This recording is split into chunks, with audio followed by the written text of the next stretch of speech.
Thanks, Lynn. Good evening, everyone. I hope everybody is doing well, happy, healthy, and thriving right now. My name is Rachel Cozy. I'm the founder of our group, and I'm joining you from Venice Beach, California. Before I introduce our guest speaker for tonight, I just wanted to provide everybody with some background information on our organization. I'm prior military, and in 2017, I had to transition from overseas and start my life over from scratch. So I wanted to find a way to connect strong, like-minded individuals in an environment where we could really learn from each other's experiences and connect on a deeper level. We launched our group in January of 2018. It was a brunch event in Washington, D.C. Since then, we've moved to happy hour, expanded to the West Coast, and now we're online. Our guest speakers have ranged from relationship coaches to money managers and female founders and CEOs. And tonight we have another exceptional guest speaker, Alisa Pospekhova. So Alyssa, correct me if I'm wrong, you were a triple major at Michigan State University? I was, yeah. Really mostly had to do with the fact that I couldn't decide on what I wanted to do. So I just kind of decided to do all of it. And through some very creative scheming of counting different classes for multiple majors, it all worked out. Well, you're the first triple major I've ever met. International marketing, French, and German. In addition, she's a certified herbalist and a graduate of the Anderson MBA program. We have a couple Anderson people on the Zoom tonight. An exceptional resume that includes the likes of Bosch, IBM, Nestle, and the wonderful company, just to name a few. And you're currently the founder and CEO of Kindroot. So welcome. Thank you for joining us. Thank you. To hear how you built your company. Thank you. Thank you so much for that amazing intro. I'm super excited to be here talking to all of you and sharing a little bit about Kindroot. It's actually been amazing because I've been putting this presentation together, and in total, I think I've spent about 2 years working on this project, launched it about 6 months ago. And you kind of forget, I think, everything that goes into putting it together and launching a product and bring it to life. So in a way, it was actually very cathartic for me to go through my files and look through like 20 or 30 iterations of packaging and see kind of where we ended up today. And so I'm excited to share some of this with you today. I'm actually going to be sharing some of the pictures and concepts that nobody has seen before. So I'm hoping that you really, really enjoy. As Lynn mentioned, I am totally open to questions as we go. I want this to be conversational. So if there's anything you want me to elaborate on, or you have a question on something I'm talking about, please feel free to just jump in. Okay, so I'm going to go ahead. I'm going to share my screen with you. Rachel did such an amazing intro, so I feel like I can sort of skip through my professional career. But I think that, the interesting thing that I think still kind of parlays into Kindroot and where I'm taking it right now is that, I was always into a lot of the creative things. I loved languages, I loved cultures. A lot of it had to do with the fact that I love just going places and trying the food, looking at the art. I love color. And so I didn't really necessarily know what I wanted to do with it, but I also have a practical side of me where I was kind of like thinking, well, I don't know what I'm going to do with a French literature degree. But I felt like, hey, if I also take a marketing class, then I could do something in international business. And so it all kind of worked out for me. But I think you'll see that a lot of times just in my life and also in business, I do kind of move forward with my gut. If something feels right, I double check it, the practical side does. But I really do think that, kind of relying on your intuition and those instincts has paid off for me. So I always recommend it to everybody else as well. So on my personal side, I have a cute little dog. His name is Lionel. He actually has an official position at Kindroot and a LinkedIn profile. So if you look up Kindroot, you're welcome to connect with him. He's the team spirit leader. He's unfortunately in another room because sometimes he likes to participate in Zoom calls by barking, and I was trying to make it a good environment for everyone. I've always loved branding and packaging. I'm that person that I think is like really easy to sell stuff to, because I walk into a store and if something is like shiny and new, I'm just like all over it. And I think that is why, going into marketing as a business modality, because it really worked out for me. And then, herbs and flavors and textures, wellness, self-care has always just been part of my life. I've been very fortunate that I've been able to work on some healthy brands like Wonderful Pistachios. I worked on organic snacks. I worked on beauty cosmetics. But it really came together for me with Kindroot, being really able to fuse my personal passion along with that, you know, the business experience that I've built up over the past 15 years. But before all of that, you know, I think as I was succeeding in my professional career and moving up, I was that person that was just always sick. It was never anything that was, you know, super dire or super serious, but I was that person where I would stand in line at the grocery store, and if there was a kid 2 people up and he just sneezed, like 2 days later, I would be down with just like a huge cold and cough. And that's actually been something that happened to me ever since my childhood. Like my respiratory health has always just been really weak. And I would, you know, interestingly enough, like I would constantly go through the same cycle of like, I would get sick, I would get, you know, cough medicine, I would be down for 2 weeks with something, then I would be coughing for another like months and months and months. But I kind of, I guess, just sort of accepted it as just part of life. And I also, being the type A person that I am, I was just so focused on like, what's next? Like, gotta go to business school, have to, you know, get the next promotion. I kind of didn't really take the time to actually stop and think about like, how do I nurture myself and how do I take care of myself? And what's been interesting is that I didn't actually get diagnosed with asthma until I think I was like 34. And about a year later, they actually, the physicians started looking at asthma as an autoimmune disease. And autoimmune disease, you actually treat it very differently. You really focus a lot on wellness and well-being and nutrition and supplementation, rather than kind of more reactive symptomatic approaches that, you know, I've been sort of following my whole entire life. And so for me, having that knowledge and understanding that I could actually do things for my own health and affect it. And also it sort of coincided right about with me graduating from business school from Anderson. And I was like, okay, like I'm done. I can like breathe now. What is next? I didn't necessarily have a next step. I always knew I wanted to own my own business, but I didn't necessarily have an idea. And so I really just kind of started focusing on myself. And I really wanted, I was kind of telling myself, like, this is going to be the year, is going to be the year when I just really, really focus on finding out what is it that I'm passionate about and, you know, healing. And so I started going the Eastern medicine route. You know, I started going to an acupuncturist. I started taking herbs. I started noticing an improvement in my immune system response. I was still getting sick, but the duration was much shorter. It wasn't as, you know, as intense. And I started researching more and more, which led me to actually take a class at the Emperor's College of Acupuncture, which then led me to actually take a whole year's internship at an herbal school and, you know, graduate with a certificate. And then I also really went down this whole route of yoga and meditation and really taking care of myself, completely free of any kind of idea of like, I'm going to turn this into a business or I'm going to start something with it. I just really was enjoying it. And in a way, to be honest, I think I was at a point in my career at that time where I felt pretty good. I felt like I could get another job. I felt like I could, you know, I was kind of moving up. I was done with school. And so it really was the time to nurture myself from the wellness standpoint, but also just creatively. And as all of this was going on, you know, of course, I got sick. I was coughing. I was out of lozenges. And so, like many, many times before, I just went to CVS and I was just going to pick up a lozenge. And it was just like one of those weird times in life when I remember looking at the category where like I've just grabbed, you know, whatever sugar-free or whatever I've grabbed before. And I was kind of like, hi, you know, this is really interesting because I've been sort of buying the same product for the past 20 years. Like my options really were Ricola or Vicks, and it was like menthol or cherry. You know, there were some newcomers on the scene, maybe a little honey, maybe Zarbee's, but overall I was like, you know, I don't think I've realized this before, but I'm kind of bored with my options. And I was like, I feel like somebody could do it better, and maybe I could do it better. I don't know.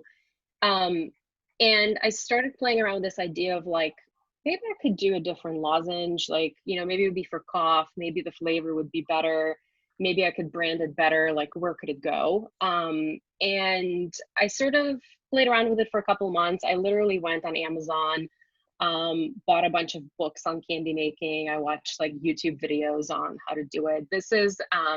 These are beta Adaptogems. The picture on the left, this is like the very first non-formed, just complete like sugar syrup. the picture in the middle is that the worst thing of actually making lozenges is the cleanup, because when it hardens, it's impossible to clean. There's actually a trick to doing it very easily, but I didn't figure it out for a few weeks. And then you see, like, then I kind of progressed to a stage of like actually being able to deposit them into molds, which weren't the right molds because you're not supposed to use silicone ones, but they were already kind of like, at least I was getting to a point where I could kind of like deposit them.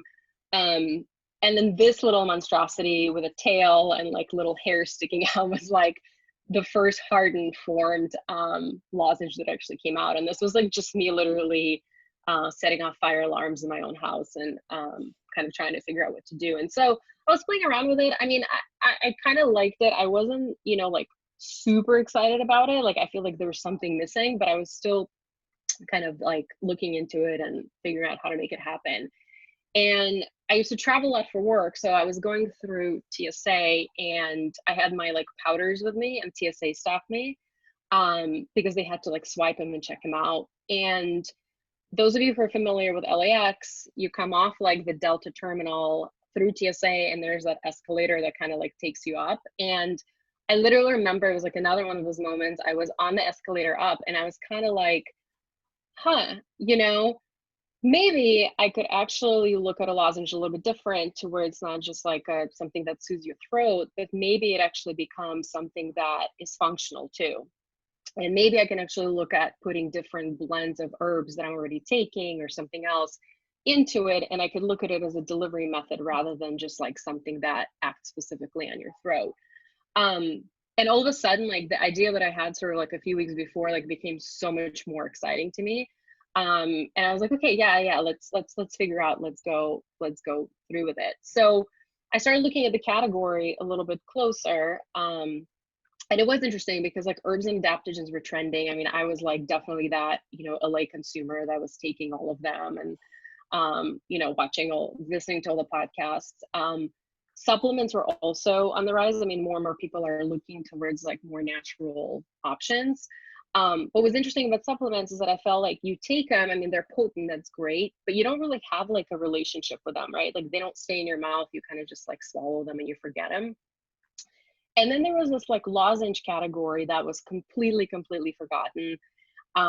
Whereas the gummy category just became super saturated because there's a few contract manufacturers who kind of figured out how to do them. And now you can basically have a gummy with everything from like retinol to vitamin C to anything, right? And so now when you go in store, it's sort of like a plethora. Every single brand has it. It's great, but it's not really differentiated.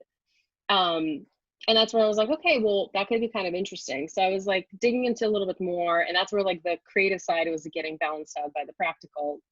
And I was like, okay, like let's look at the top selling ingredients. Let's look at the overarching growth of supplements and just homeopathy and herbs. And I was sort of like validating, you know, the initial hypothesis that I had, where I thought, hey, you know, if I actually could put this together and I could bring an innovative product to the market, I feel like it could potentially work. And so then I literally just sat down and I was thinking about it the same way as I would like of any, you know, business class or just like previously professional presentations. And I just started thinking through like what would be the 3 ways that I would differentiate the brand and the product, like how would I actually do it? And for me, obviously coming from the brand background, I wanted to make it fun. Like I needed that differentiation. I wanted that aesthetic. I was also quite honestly super excited about having full control of creative development. After 15 years of like doing it for other people, I was like, yes, like I can finally put those like emojis and just like as much cuteness on a page as I like always wanted to. And I, you know, I talked to some people and they were like, yeah, lozenge, like I kind of just don't think about it. I just kind of like take it. And I wanted to build something that was actually engaging and highly social. From the product standpoint, I obviously wanted, you know, convenient delivery. I thought there was a story around having an innovative format, but also have it be on the go, having it be delicious. And then I also spent quite a lot of time looking at, you know, ingredients. Like I wanted it to be natural, organic, and kind of also being very much on trend. So I thought, okay, like these are the 3 things that could sort of bring the product together. And I was starting to feel more and more like it was sort of coming together in a very conceptual way. I mean, after this, there was like 18 months of actually executing it. But pulling this together, I was like, okay, like I think this is now something that could be developed further, right? And that's where this whole idea of Adaptogems came together, which was, you know, putting the plants, putting the flavors, and like mixing them together in a really, really delicious lozenge. The interesting thing about Adaptogems is that that name actually came later. I was almost done with product development, and some of them had adaptogens in it, some of them didn't. And a friend of mine who was like helping me with creative development actually came up with a name. And I actually went back and I changed all of the formulas to make sure each one of them had an adaptogen to fit the name. And I think that was just an example of like being a very nimble startup, where I think like Nestle, we would never do that. We'd be like, let's use that for later because we're already where we're at. But being sort of like a one-woman show, I was like, no, I think that that creative execution is actually so strong that I think it will make the product so much stronger, than I think it validates us going back and actually changing the product development to fit this. So that was sort of like an interesting way that this came together. You know, originally had 6 formulas that we put together, but you know, budgetary considerations nailed them down to 4. In retrospect, there was an immune formula that I had wished I had launched, which will launch later in the fall now. And then, you know, there was a lot sugar. I wanted it to be as low as sugar as possible while keeping it natural. I wanted it to be gluten-free. And then, you know, I think there was also a lot around being like an LA brand and having that lifestyle and that spirit to it. I also ended up hiring an herbalist to work with me, like a true, I mean, I dabble, but I hired a true clinical herbalist to help me with the blends and kind of pulling up together, as well as validating all of the, you know, sourcing of ingredients and things like that. And through many, many months of trying to find a co-packer, who all of me told me like, we don't want to do this, this is too complicated. I actually ended up going the route of hiring a candy scientist who spent 30 years at Hershey's and has like multiple patents and is actually in the Candy Hall of Fame, which does exist. And she and I actually went the route of setting up our own. And you can, I mean, if any of you ever meet her, like she will talk to you about every single candy ever. Like she's a true candy person. It's kind of amazing. But we actually ended up going the route of setting up my own production facility here in Redondo Beach. And I actually go and make it myself. I have like a couple staff that work with me. I have some friends who show up and help me pack them, and there's one of them actually on the line today. And then also I get free labor from my boyfriend, which I highly recommend. Anybody who has a partner, it's just it's pretty amazing.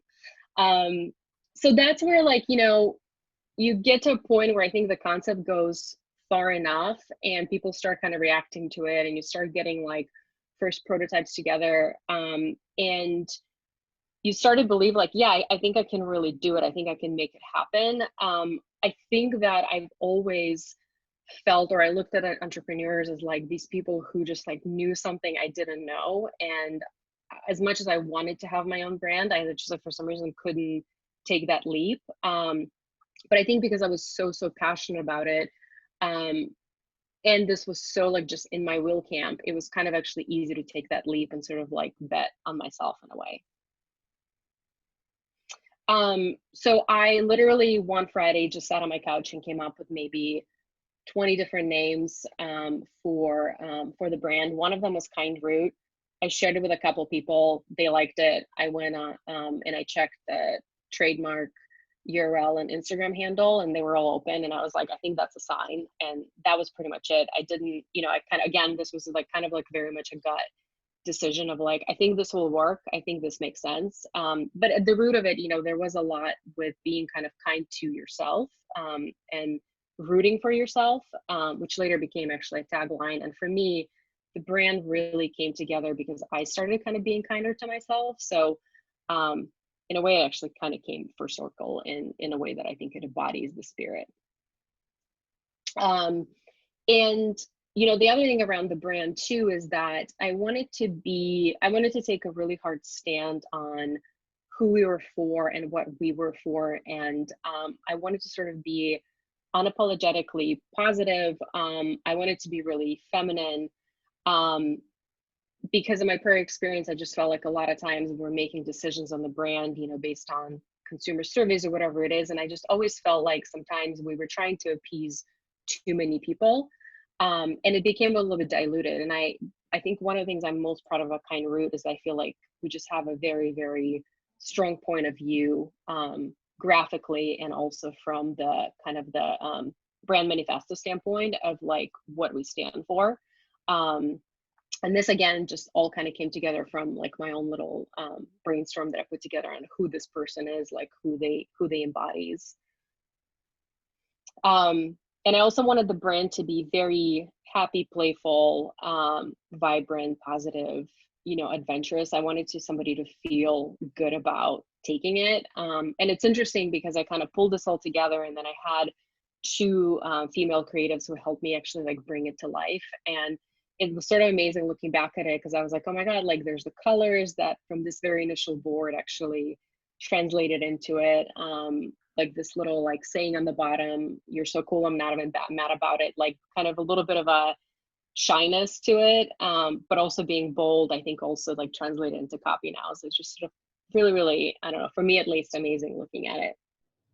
And that ultimately then also became the brand manifesto, because I think it was also very important to tie it back to Kindroot, but also explain to people what we stood for, which was these little mini resets.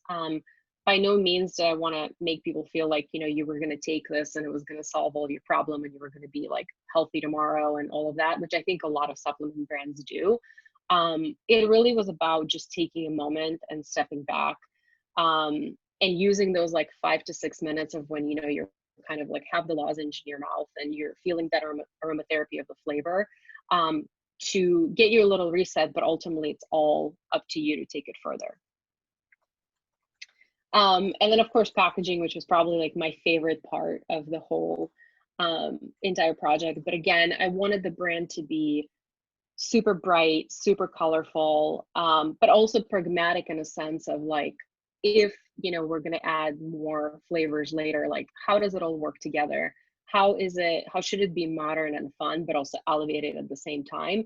I think this is where probably the business experience comes into play, because people a lot of times will ask me like, do you think, you know, your sort of business background helps you be an entrepreneur? And to be honest, a lot of times I say not really, because I think when you're truly starting the company from the ground up, it's really just about grit. Like it's about, you know, I remember being like business license or like health permit, like all of these little things are like, how do I source this label that goes on here? And I can't buy a million of them. I need to figure out where to source 20, right? Like a lot of it, the playing field, I think, is actually like pretty even across anybody starting a business. But I think that certain decisions around branding and product development, I do think that helped.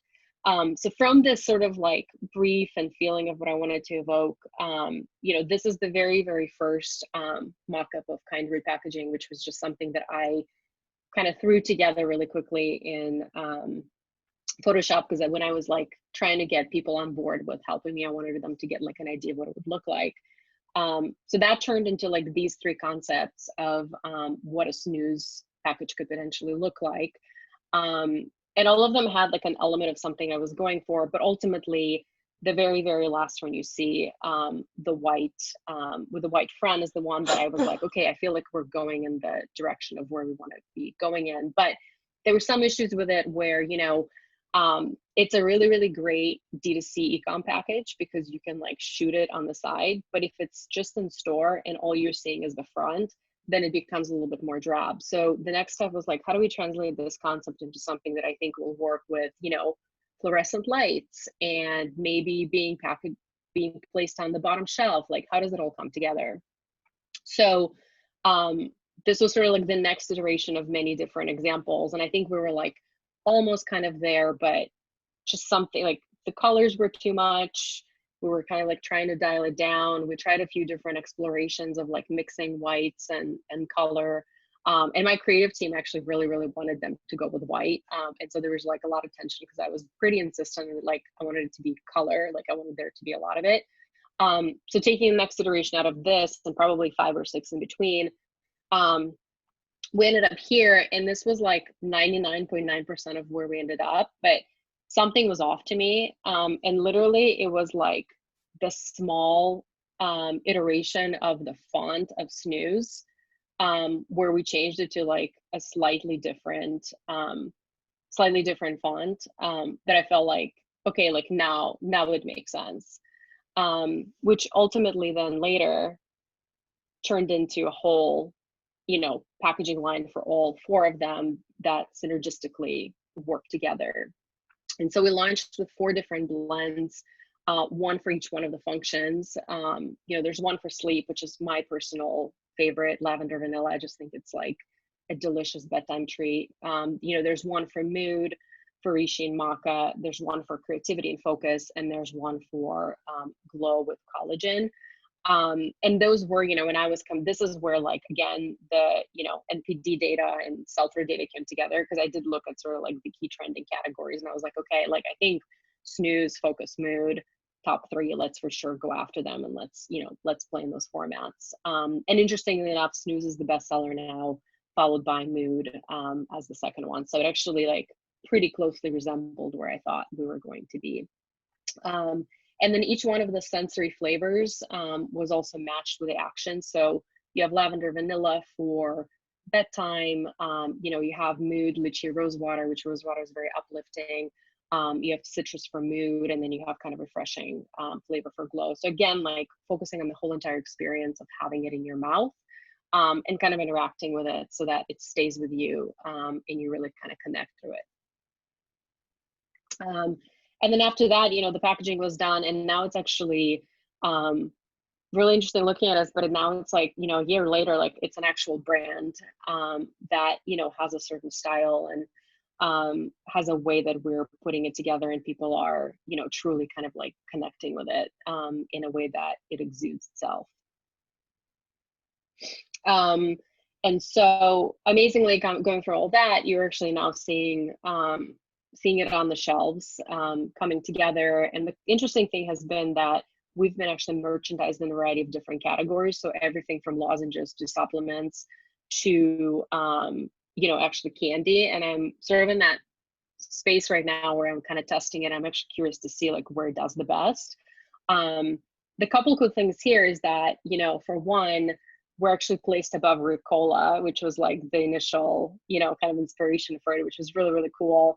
And in the middle picture, like, you have these like brands that I'm just such a huge fan of, like Moon Juice and Hum and, Goop. And I don't know, to me, it's a little bit surreal seeing like my product up there that I actually made with my own hands. Actually, I'm hand making all of it at this point. And then the candy category, the 2 bags above mine, the Go Lightly, it's a co-packer that told me that they didn't want to work with me. So in a petty way, I'm like, like it's still, we're still up there. So it's kind of cool every time I walk into a store and see them now. I think there might have been a question. I think there is a question if you want to answer. Okay. Yeah, let me see. What inspired you to create? So somebody asked, what inspired you to create, attribute those sensory flavors for those specific products? No, it's true. So, it's interesting. I was thinking about what separated a lozenge from like a gummy or another form of delivery. And to me, it really hinged around this idea that like that really stays in your mouth, right? Because the primary idea behind a lozenge is supposed to kind of like coat your mouth or kind of hard candy. And that's where it now went around the sensory, because I thought, it's interesting, like if you have a gummy or a chew, it's like 30 seconds and it's gone. So your flavor needs to be good. But the truth is like, you're probably not interacting with it long enough for it to really, really, truly matter. Whereas a lozenge, unless you're like break it, which I'm sure all of us do, but technically it stays in your mouth anywhere between like 4 to 8 minutes. So you have this opportunity to actually like close your mouth, close your eyes, breathe it in. And for me, I used to travel a lot for work, and I would take red eyes a lot.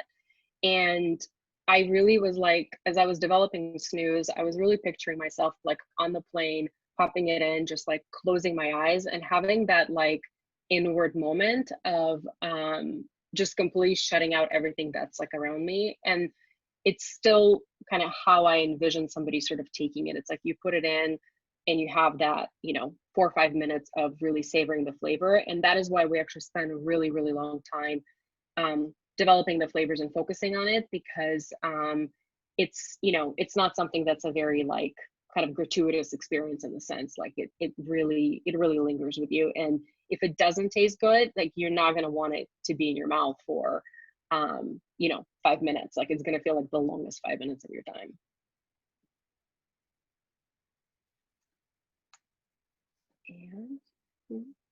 And so as I was kind of like talking about, all of the branding stuff and everything, obviously that's the glamorous thing that everybody always like loves. But the truth is that, majority of the things are like, like pretty unglamorous. So you see there's a picture of me and actually my food scientist, like this is, was one of the last steps of when we were kind of like perfecting the design and the depositing pieces and figure out how we're going to twist wrap them and in a test kitchen. Below is my car, which is like entirely too small for taking stuff into a production facility. So I would literally just have this like boxes and boxes that would get delivered to my house, and I would like pile out my little bug with just all of this equipment. And I think I had to take like 4 different trips to the commercial kitchen to like deliver all of it there. And every time like a new ingredient or something would show up, my boyfriend would come every day and he's like, so is more coming, or is this like it? Like how much more is it going to be going? And so for a few months, like it completely like took over my house while I was kind of assembling all of that together. Definitely lots of burnt fingers right now from making it. We heat it to 300 degrees, which is like incredibly hot. So you have to be super careful with it. And actually the, what you see me wearing with those like yellow sleeves, they're special like protective sleeves. If I were to spill, they're supposed to be protecting me from like major burns. I don't know if they actually work. I'm glad I never actually had to like test it out, but it's we're like super hyper vigilant in the kitchen because it's actually a pretty dangerous environment making them. And there's a shout out to my boyfriend too, who's like free labor with helping hand wrap them, all of them right now. We currently manufacture everything at Redondo. They're handmade, hand wrapped, hand stamped, put into cases. We actually like, I ship them out in most cases, or, one of my friend does. But the cool thing is that we're now actually trending up and we're big enough to where I found a co-packer. So actually this month we're moving into a bigger facility that's going to be automated. And so I would no longer have to actually hand make and hand wrap every single one of them, which is pretty cool. And with that too, some fun things that are happening is that, going from like the current lozenge to actually being able to have like nice, cute little pillow packs that, have like little sayings on them and are, nicely branded because the machine is actually going to be wrapping them. And just as a reminder, it all actually started like way back there with that little tail creature with like 4 little legs that were peeking out. So it's kind of cool looking back, a year and a half and kind of see like this was the first thing that became something in the middle that I think was, already like good enough to share with the world. But now, literally in a matter of a couple months, like it's going to be a grown-up brand that's going to be produced in an automated facility.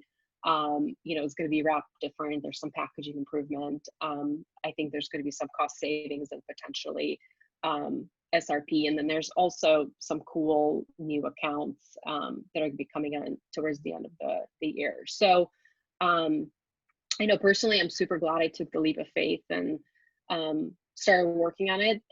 But again, I think everything just really came together super organically to where I didn't set out to put a business together. It wasn't about making money. It still isn't, to be honest. I care about the business growing and I look at all the trends and all the KPIs and things like that, but it's not really the main motivator of why I'm doing it. And so when people a lot of times ask me like, do you want to be $100 million brand? Where do you see this growing? I don't necessarily have an answer in terms of like a number. I want it to be something cool, something fulfilling. I want to make enough money to pay employees and have everybody like have it be a good time. And I want to continue putting out products that people connect with and I'm proud of. And I truly, honestly believe that that will actually lead to sales and everything else that comes with it. So for me, that's the main motivator of how, you know, I approach it. And then we'll see, we'll kind of keep seeing where it goes. Yeah. Thank you. So Alisa, I have a comment Yeah. and a question for you. Yeah. So the comment, I'm obsessed with all these herbs and the Ayurveda medicine. Yeah. I used to take them in pill form, which was horrible. Then I tried the powders every morning, which tasted like garbage. And your lozenges taste amazing. So I love that because I can't eat the powders anymore. They're disgusting. Yeah. So when you were talking about building your brand and your target market, it was very feminine. Is there any plans in the future to market to males more predominantly, or products or a different marketing campaign that you have in mind? Yeah. You know, it's interesting because I do think it's super feminine, and I think ultimately, like, I kind of went that route because I was like, I know I feel like I can nail it. And I feel like I could like it makes sense to me. Interestingly enough, from direct to consumer website, purchasers are about like 50-50 almost, like male and female, which just like astounding to me because I, you know, whenever like I talk to one of my guy friends, I'm like, don't you think it's like really, really girly? Like, I mean, I'm like, literally, I'm like, so it's sort of interesting how I think it's still resonating, maybe because it is sort of like, it's like the brand is what it is. And if you want it, I guess you also don't have a lot of other options. And if you want like herbal lozenges in this format, you know, I don't know, to be honest. I think at this point, you know, we're going to kind of go the direction that we're going. I don't think I'm ever going to do like a male specific line. But, you know, maybe we'll do like you know, something like immunity SKU that I think can appeal kind of across genders. Like maybe we'll be more conscious around the colors, you know, maybe they'll be like a little bit more muted or something like that. So we'll kind of see, but it's a good question. I mean, it's something I definitely think about because I'm just like, whenever men buy it, I'm always like, really? Because I just think it's like so girly, but I don't know. No, it's fantastic. Anna has another question for you in the chat if you want to take that. I don't know why I can never. I can read it to you. Oh yeah. Yeah. So Anna Roberts wants to know, can you speak more about how your experience set you up to be able to develop a CPG? Yeah, no, I mean, yeah, I mean, I mean, I think there were things that were pretty intuitive to me, right? Like I knew I've developed multiple products before, so like I knew what the development stage was, right? I knew pretty early on, like after I sort of played around with it myself, that I'm like, okay, I need to find a food scientist to actually put this together for me. You know, I knew, you know, product labeling, regulatory things, product shelf life testing, pulling it all together, like, you know, the checklist, like it's not like I had to like Google it, like I had the checklist, I knew exactly, you know, the steps to sort of take it. All those other annoying things like, you know, UPC labels and even things like figuring out, you know, COGS. You know, I think that was pretty easy to put together, and understanding like retail sales decks, like how to approach them, what sales targets and sales margins retailers are expecting, right? Like across different channels, materials, all of that. Like I think the business side of it was actually quite easy and was very structured, I think, on my end. And I think that helped me pull it together. I mean, even down to, you know, when I was putting like an initial marketing budget, you know, I sort of knew the numbers that I kind of had to pull together. With that being said, I did at the very, very beginning of it, like put together a full business plan, like 20 pages with, you know, 5-year forecast and things like that, just to like sort of kind of like gut check myself. Like I was like, okay, I just actually want to put like, you know, velocities in place and, you know, some growth targets and all of that. But without having said that, I haven't looked at it in like 2 years since I've done it, because, you know, whenever you're trying to launch a new product, like the only thing that you know about your forecast is that it's going to be wrong. Because unless like you're, you know, unless there's like somebody who's done it before, like whatever you're going to need more money than you think you're going to need it.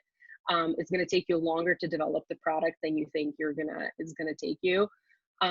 You know, and it ultimately will probably like sell slower, or there'll be a SKU that sells faster or something like that. So, but I think like the format of like looking at a business through like, you know, in a very structured way is what I think like ultimately set me up for success.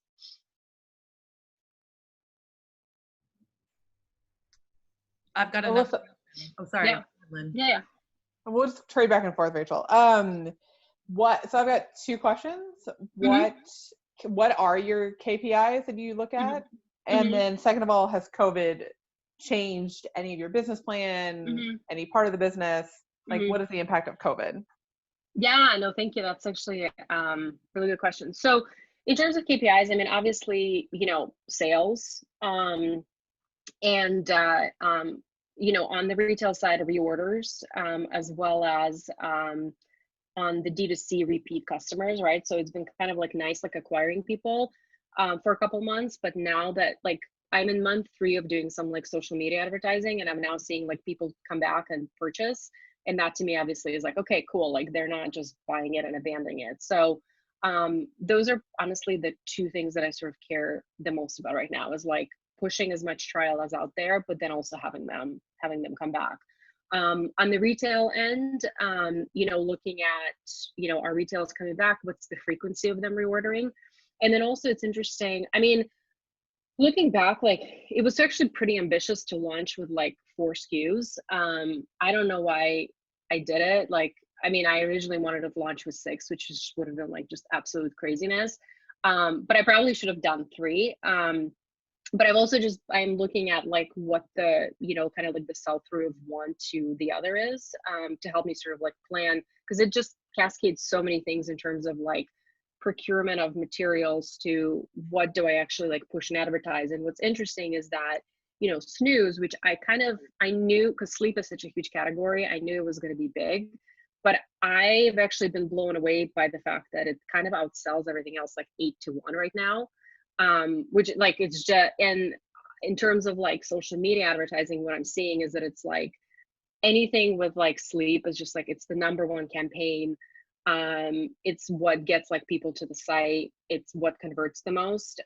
You know, on the flip side, what's interesting, like the focus SKU, the ad actually performs really well and gets like a lot of clicks, but it doesn't convert. So there's all of those things that like I'm kind of watching right now. Most of the things I'm doing right now are just kind of tests, to be honest. I'm like, I just want to see like what performs, what happens. In terms of COVID, it's actually been interesting. Because the first month that happened, I have sort of like dual distribution right now, which is interesting because I'm both in like natural grocery, but then I'm also in like health and wellness and actually some fashion accounts right now. Like we just launched Anthropology, which again, like kind of going back, when I was developing a product, I don't know why, but I was really, really thinking about going after natural grocery. That's how I structured the pricing. That's kind of how I built the case packs. Like that was the account. And then once I like launched like Anthropology, Urban Outfitters, like all of these accounts that I actually wasn't thinking about started reaching out. And those of you like worked in both, the way that like fulfillment works is different, the margin structure is different, like the way they want you to case pack things is different. But it's interestingly enough is that the product is actually selling in both. So I'm actually kind of at a point where I'm trying to figure out like, do I pursue like the Sephora's and all of that? Do I pursue Whole Foods? Like, do I pursue both, but maybe differentiated in terms of like ingredients, like immunity goes to Whole Foods, and maybe I put together like a beauty SKU with hyaluronic acid and that goes like to Sephora. Like, can you sort of do both, right? So I kind of veered off of it. But so with COVID, it was interesting because with dual kind of distribution, a lot of my wellness accounts actually closed, right? Like they couldn't operate. Whereas grocery kind of remained. And for a little bit of a time, grocery actually, before people kind of really got on the train of like online shopping, the this traffic in stores was actually tremendous when people were like stocking up. So like there was this huge like boom of sales, and like the accounts were like reordering like crazy. Like I couldn't actually like keep up with what they were doing. But on the other hand, like my wellness accounts that were doing really, really well, like they were completely shut down. So I remember thinking, I was like, do I like keep spending money? Like, what do I do? Like, it was very, very weird time. But I think the benefit of it being like a super small business is that like it's pretty much just me. I don't, you know what I mean? Like I don't have like the risk exposure, like I don't have a huge payroll, I don't have an office. Like I could pretty quickly take as many costs out and kind of wait it out, which I kind of have been doing. I have been though really conscious to kind of hold back expansion, because I don't, even though there's a few accounts that actually want to take us right now, it's a weird time because most grocery stores, like you can't train employees right now, you can't do demos, like you can't do a lot of the things that actually make your product successful. And so I don't want to just like put it on the shelf and get it out there. So in a way, like I'm kind of holding, I haven't really expanded distribution in the last like 60 days because I want to do it when I feel like I can actually get in there and be successful. So we'll kind of see, like things seem to be opening up, at least like here in LA. Everybody's kind of out and about today. So that will be interesting to see. On the flip side, to be honest, because I was already sort of doing the whole transition to contract manufacturer, a little bit of a quieter time for a month actually like helped me work on all of that, which is like a lot of work. So I'm sort of just like waiting it out until July when I will have like a ton of capacity and scale, and then I'm hoping to go like really, really wide. One funny thing that happened, funny in retrospect, is that we were actually getting quite a lot of traction with PR, and like there was a few feature stories that we were going to get, and I shipped out like I think about 35 PR kits to different publications, and they all arrived on like March 15th through March 16th, which was like the day all of the offices closed. So like all of that product, all of that money, like I don't know like where it is and where it's going. So you know, like you win some, you lose some, but that's definitely like my COVID stories. Like if I had just shipped them like even like 3 days earlier, like they would have gotten them before everybody started working from home. So Alisa, my question is about Yeah. fundraising. Are you bootstrapping? Are you pitching to investors, and what is that process looking like for you right now? Mm-hmm. So I am bootstrapping. So I have a full-time job in addition to running a business. I've had it like this whole entire time. It's pretty intense. Doing both. I don't know how much longer I'll be able to sort of do both of them. Fundraising, I don't know. I think that for me, I mean, it will happen eventually. I think the thing that I've enjoyed the most about this whole process is just like complete autonomy and control of our strategy and vision. Like I really, really love like running the business. The only thing I don't like is like I don't like being my own CFO. Because it's like it's horrible. Because the CMO and the CFO just like fight all the time, and like it's really hard. But you know, I kind of really love being independent, and I love having the time to figure things out before putting not arbitrary, but putting like very intense growth targets on a brand. So I'm hoping to take it further, maybe another like 8 months or so, and see how it performs, and then we'll kind of see. But so far, I think like being scrappy and just putting in a lot of work myself hasn't worked.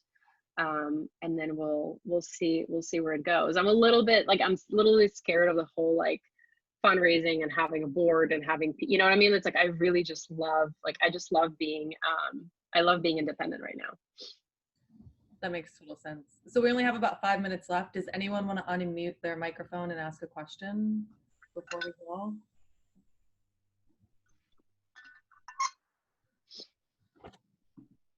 I know us Anderson people have been on Zoom all day long, so I think people are last chance. Okay. Melissa, thank you so much for your time and insight. Like I said, I'm an advocate and consumer of the product. I absolutely love what you're doing. And Alyssa's actually going to give everybody that registered for the event a discount. You'll be receiving that in a couple days. And thank you everybody for joining us tonight. Just to let you know, we have a series of free virtual events over the next several months. Our next one is a dear friend of mine. I'm really excited, in Miami, Christiana Surreal. She's a mindfulness practitioner. Yeah, she's going to talk about the pandemic of present. It's going to be an amazing event. You can check it out at empoweredwomenbrunch.com. And last but not least, a big heartfelt thank you to Lynn, our Director of Operations and Logistics. None of this would be possible without you, so thank you so much. Thanks again, Alyssa, and thanks everyone for joining us. Yeah. Enjoy your weekends. Thank you so much.